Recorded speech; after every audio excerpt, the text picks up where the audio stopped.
नमस्ते मित्रों, आज मैं आप सभी के साथ उपस्थित हूं वर्ग 6 विषय हिंदी और पाठ 2 को लेकर। आइए मैं उस पर चर्चा छेड़ूं। उससे पहले मैं आपको बता दूं, इस वीडियो को आप पूरा देखिए, क्योंकि इस वीडियो में पाठ का संक्षिप्त सारांश मैंने शुरू में बताया है। इसके बाद मैं लाइन बाय लाइन इसको पढ़कर इसके भावार्थ को मैंने बताया है। इसके बाद मैं इसके सभी प्रश्नों को एक एक करके भावार्थ के साथ मैं बताया हूं। इसके कठिन शब्दों को भी मैं लिखवाया हूं। इसके व्याकरण के पोषण पर भी पूरा व्यापक चर्चा है। इसलिए आप इस वीडियो को शुरू से लेकर अंत तक देखिए। मेरे चैनल को सब्सक्राइब करिए और दूसरे को भी देखने के लिए प्रेरित कीजिए। वर्ग 6 विषय हिंदी पाठ 2। अब आप देखिए, ये एक चित्र देखिए। ये क्या है? चित्र है, कप है जिसमें हम लोग चाय पीते हैं। अब इसको देखिए। अब बताइए कि ये चित्र है और एक ये है, दोनों में असली कौन है? तो असली ये है। उसी तरह से आप इसको देखिए, एक बोतल है, पानी पीने के लिए एक बोतल है। अब इस बोतल को देखिए, दोनों में से असली कौन है?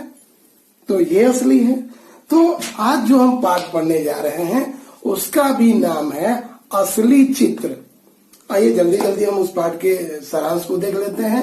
राजा कृष्णदेव राय, जो दक्षिण भारतीय एक समृद्ध साम्राज्य विजयनगर हुआ करता था, वहां के सम्राट थे राजा कृष्णदेव राय। और उन्हीं के शासन काल की ये घटना है, ये कहानी है। अब विजयनगर साम्राज्य के राजा कृष्णदेव राय कब हुआ करते थे? तो 1509 ईस्वी से लेकर 1529 ईस्वी तक ये हुआ करते थे। वहां पर राजा हुआ करते थे। उन्हीं के राज्य की एक कहानी है। उनके राज्य में एक महाकंजूस सेठ रहता था। किसी प्रकार उसके मित्रों ने उसका चित्र बनाने के लिए एक चित्रकार को राजी कर लिया। अगला दिन चित्रकार जो है उसका एक चित्र बनाकर लाया, लेकिन सेठ उसे पैसा नहीं देना चाहता था। इसलिए वह अपना मुखाकृति, अपना चेहरा बदल कर आया और कहा कि देखिए, यह चित्र हमारे चेहरे से नहीं मिलता है, इसलिए मैं इसके आपको पैसे 100 स्वर्ण मुद्रा नहीं दूंगा। चित्रकार दूसरा दिन, तीसरा दिन, चौथा दिन, इसी प्रकार कई दिनों तक चित्र बनाकर लाया, लेकिन सेठ चेहरा बदलने में माहिर था। वह चेहरा बदलता रहा और चित्रकार का चित्र उसके चेहरे से नहीं मेल खाता था। इस प्रकार उसके पैसे उसे नहीं मिलते थे। चित्रकार तंग आकर, हताश होकर, निराश होकर तेनालीराम, जो कि राजा कृष्णदेव राय के अष्ट दिग्गजों में से एक थे, तेनालीराम अपने कुशाग्र बुद्धि, अपनी तेज दिमाग के लिए जाने जाते थे। चित्रकार उनके पास गया और अपनी समस्या को उनके सामने रखा। तेनालीराम ने चित्रकार से कहा कि अगले दिन तुम एक आईना लेकर सेठ के पास जाओ। उनके कहे अनुसार चित्रकार एक आईना लेकर सेठ के पास गया और कहा कि सेठ जी महाराज, मैं आपका बहुत बढ़िया चित्र बनाकर लाया हूँ। अब इसमें कोई त्रुटि, कोई गलती की संभावना नहीं है। चित्रकार आईना देखकर पहले तो बहुत बौखलाया, लेकिन फिर उसके दिमाग में आया कि हो न हो यह बुद्धि तेनालीराम की ही देन है। वह समझ गया कि मेरी बात राज दरबार तक पहुंच गई है, इसलिए चित्रकार को सभी चित्र बनाने के लिए 1000 स्वर्ण मुद्राएं दिया। यही कहानी है। अब आइए इस कहानी के हम लोग, इस कहानी में जो जो कठिन शब्द है उस पर हम लोग बात कर लेते हैं। देखिए, इस कहानी के कठिन शब्दों को मैंने नोट किया है। इसमें है अपार। अपार मतलब बहुत अधिक। कौड़ी मतलब थोड़ा, कम मूल्य का सिक्का। मानना, राजी मतलब मानना। चित्रकार मतलब चित्र बनाने वाला। स्वर्ण मतलब सोना, धातु। मुद्रा, मुद्रा मतलब सिक्का। कीमत मतलब दाम या मूल्य। अदा करना मतलब चुकाना, देना। भौचक मतलब आश्चर्य। कारस्तानी मतलब करतूत, कर्म। अनुभव मतलब कार्य करने से प्राप्त ज्ञान। समस्या मतलब उलझाने वाली विचारणीय बात। समाधान मतलब समस्या का हल। और सूरत मतलब चेहरा। तो उम्मीद है आप इन कठिन शब्दों को आप नोट कर लें। अब आइए हम लाइन बाय लाइन पढ़ के इसका अर्थ आपके बीच रख रहे हैं। राजा कृष्णदेव राय के राज्य में एक महाकंजूस, बहुत कंजूस सेठ रहता था। उसके पास अपार धन था, बहुत धन था, लेकिन एक कौड़ी खर्च करने में भी उसकी जान निकलती थी। वह खर्च करना नहीं चाहता था। एक बार उसके मित्रों ने उसे एक कलाकार से अपना चित्र बनवाने के लिए राजी कर लिया।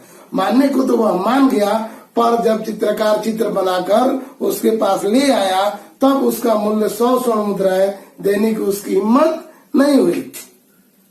वह कंजूस सेठ भी एक तरह का कलाकार ही था। वह अपना चेहरा की आकृति बदलने में माहिर था। वह चित्रकार को आया देख तुरंत कमरे में गया और कुछ ही देर में अपना चेहरा बदलकर वहां आ गया। चित्रकार के सामने आकर सेठ ने कहा, तुम्हारा चित्र तो मेरे चेहरे से मिलता ही नहीं है, फिर यह मेरे किस काम का?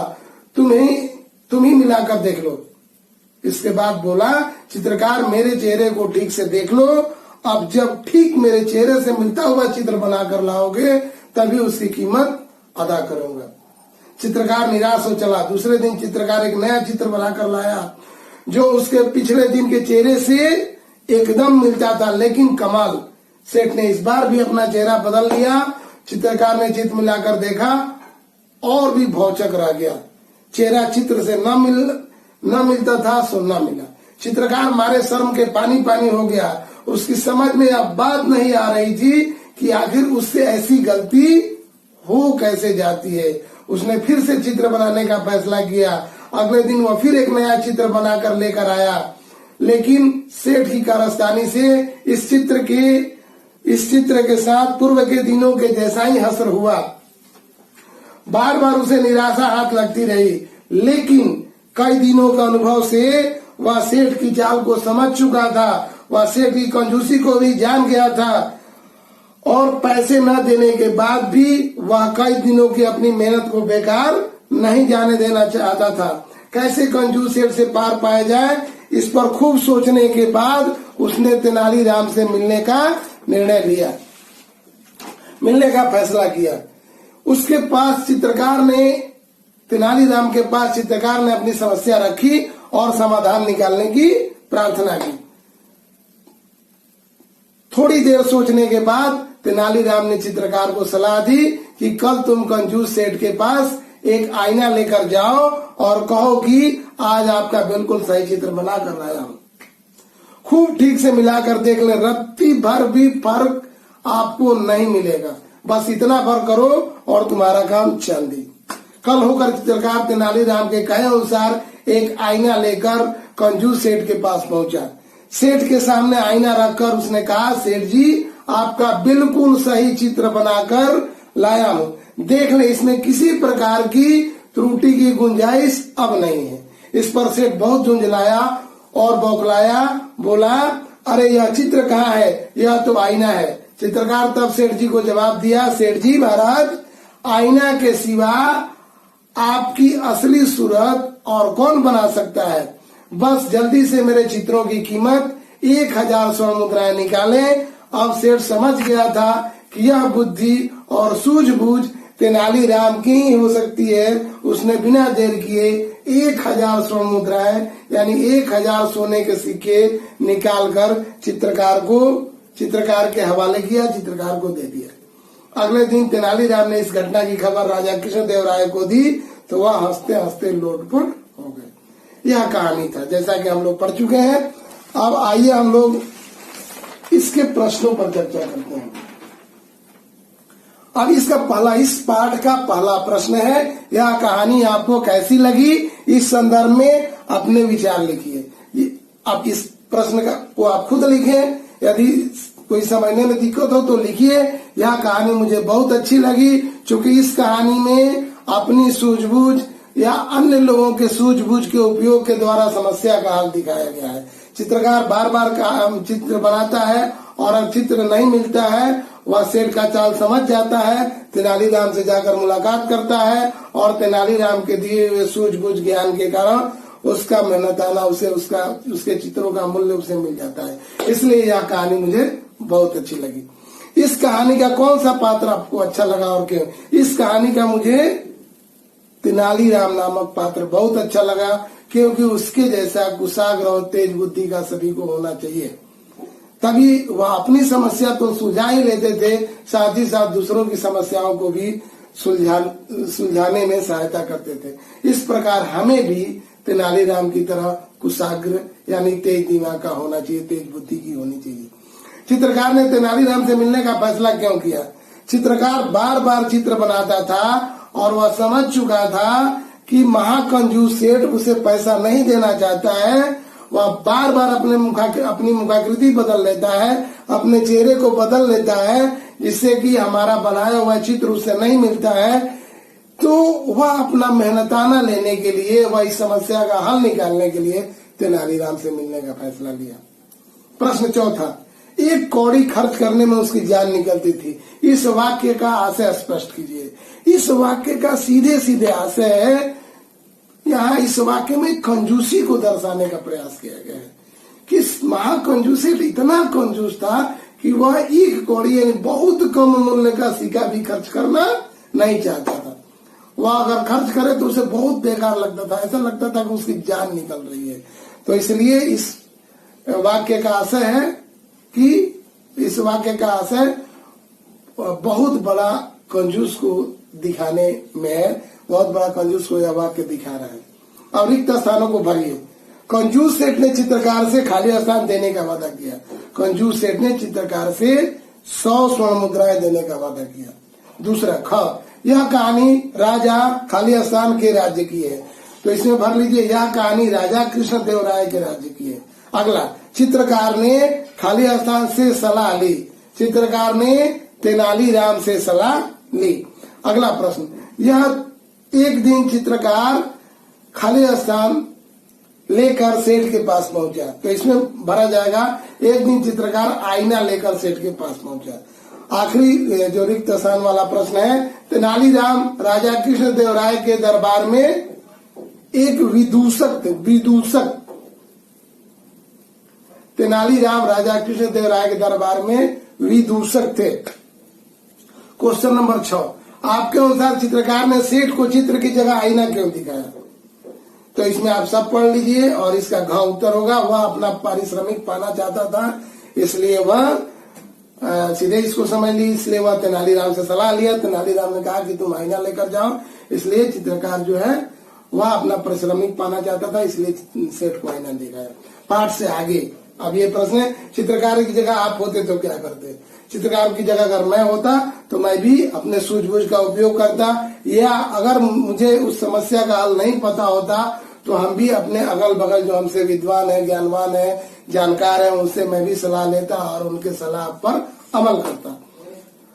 छठा का खा प्रश्न, वह सेठ का सही चित्र नहीं बना सकता था।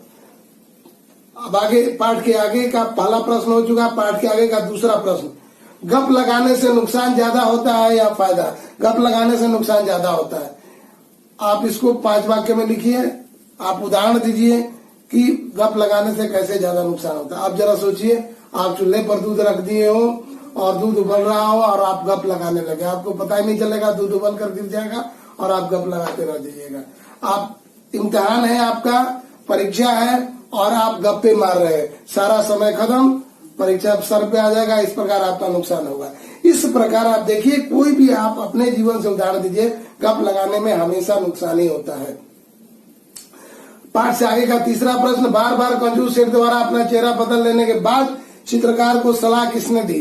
तो चित्रकार को सलाह तेनालीराम ने दी। दी गई सलाह का क्या परिणाम हुआ? तेनालीराम द्वारा दी गई सलाह का परिणाम ये हुआ कि सेठ उसे उसके चित्रों का 1000 स्वर्ण मुद्राएं दे दिए। आगे क्या, पाठ से आगे का चौथा प्रश्न, क्या इस कहानी का कोई और शीर्षक हो सकता है? यदि हाँ तो क्या? इस कहानी का और कोई शीर्षक हो सकते हैं, जैसे महाकंजूस सेठ, जैसे तेनालीराम की सूझबूझ, तो ये सब भी हो सकते हैं। लेकिन जितना बढ़िया असली चित्र इसका शीर्षक होगा उतना अच्छा कोई शीर्षक नहीं होगा। अब आइए व्याकरण पर बात करते हैं। बॉक्स में दिए गए शब्दों को संज्ञा के विभिन्न भेदों में छाट कर लिखिए। संज्ञा किसे कहते हैं? आप जानते हैं, व्यक्ति, वस्तु, स्थान, भाव आदि के नाम को संज्ञा कहते हैं। संज्ञा के 5 भेद होते हैं। व्यक्तिवाचक संज्ञा,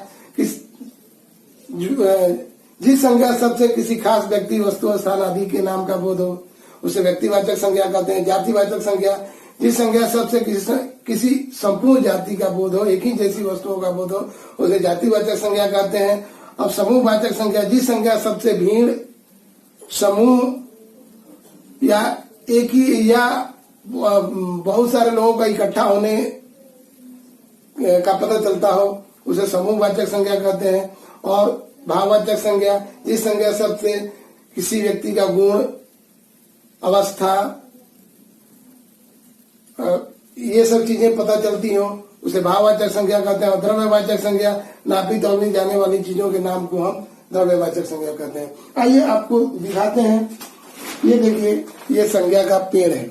आप देख रहे हैं संज्ञा का ये पेड़, ये संज्ञा हो गया। ये व्यक्तिवाचक संज्ञा, व्यक्तिवाचक संज्ञा, संज्ञा किसी व्यक्ति, वस्तु, भाव आदि के नाम को संज्ञा कहते हैं, यानी कोई भी नाम हो उसे संज्ञा कहते हैं।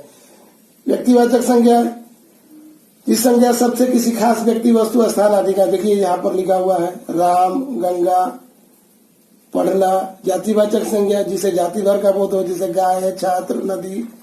समूहवाचक संज्ञा, जिसे भीड़, सभा इत्यादि का बोध हो, जैसे सभा, मेला, वर्ग। भाववाचक संज्ञा, जिसे गुण, स्वभाव, अवस्था इत्यादि का बोध हो, जिसे कंजूसी, बचपन, मित्रता। द्रव्यवाचक संज्ञा, जिसे नाप तौल की जाने वाली वस्तुओं का बोध हो, जैसे तेल, दूध, घी, चीनी। अब इसमें कह रहा है कि कृष्णदेव राय कौन से संज्ञा है, तो व्यक्तिवाचक संज्ञा होंगे। चित्रकार जातिवाचक संज्ञा, तेनालीराम व्यक्तिवाचक संज्ञा, पानी द्रव्यवाचक संज्ञा, आईना जातिवाचक संज्ञा, लोग जातिवाचक संज्ञा, कंजूसी भाववाचक संज्ञा, दूध द्रव्यवाचक संज्ञा, ईमानदारी भाववाचक संज्ञा, गाय जातिवाचक संज्ञा, वर्ग समूहवाचक संज्ञा, चीनी द्रव्यवाचक संज्ञा, हिमालय व्यक्तिवाचक संज्ञा और मेला समूहवाचक संज्ञा। अब आगे कर रहे हैं, मुहावरों का वाक्य में प्रयोग कीजिए। मुहावरा कहते किसे हैं, तो वह वाक्यांश जो किसी वाक्य में लगकर अपने सामान्य अर्थ को छोड़कर विशेष अर्थ प्रकट करे, उसे मुहावरा कहते हैं। अब इसमें दिया है जैसे पानी पानी होना, मतलब लज्जित होना। सोहन का झूठ पकड़े जाते ही वह पानी पानी हो गया वाक्य में प्रयोग। काम चांदी होना, मैंने काम अच्छे तरीके से होना। तुम आईना लेकर जाओ, तुम्हारा काम चांदी हो जाएगा, हो गया वाक्य में प्रयोग। हंसते हंसते लोटपोट होना, मतलब खूब हंसना। अब कंजूस सेठ की कहानी सुनकर राजा कृष्णदेव राय हंसते हंसते लोटपोट हो गए। हिम्मत हारना, थक जाना, हतोत्साहित हो जाना, हार जाना, उसको कहते हैं हिम्मत हारना। तो हमें कम मार्क्स, कम नंबर आने पर भी हिम्मत नहीं हारना चाहिए, मेहनत करना चाहिए। हो गया इसके वाक्य में प्रयोग। भौचक रह जाना, भौचक रह जाना मतलब आश्चर्यचकित हो जाना। रस्सी पर चलते हुए मदारी को देखकर सारे लोग भौचक रह गए, हो गया इसके वाक्य में प्रयोग। अब अगला प्रश्न है, व्याकरण से इनके विपरीतार्थक शब्द लिखिए। तो इनके विपरीतार्थक शब्द मतलब उल्टे अर्थ वाले शब्द, जैसे नया, नया का उल्टा क्या होगा, पुराना। निराशा का उल्टा आशा, समझ का उल्टा ना समझ, देर का उल्टा जल्दी और सही का उल्टा गलत। सही का विपरीतार्थक शब्द गलत। अब निम्न शब्दों से वाक्य बनाइए। अब वाक्य बनाना है, जैसे चित्रकार, क्या तुम चित्रकार हो, मेरा भाई चित्रकार है, इस प्रकार चित्रकार को वाक्य में प्रयोग कर देना। पत्रकार, सोहन के पिता पत्रकार हैं। कलाकार, एक कलाकार ने गाना गाकर सबका दिल जीत लिया। सलाहकार, मेरा कोई सलाहकार नहीं है, या मेरी माँ ही मेरा सलाहकार है।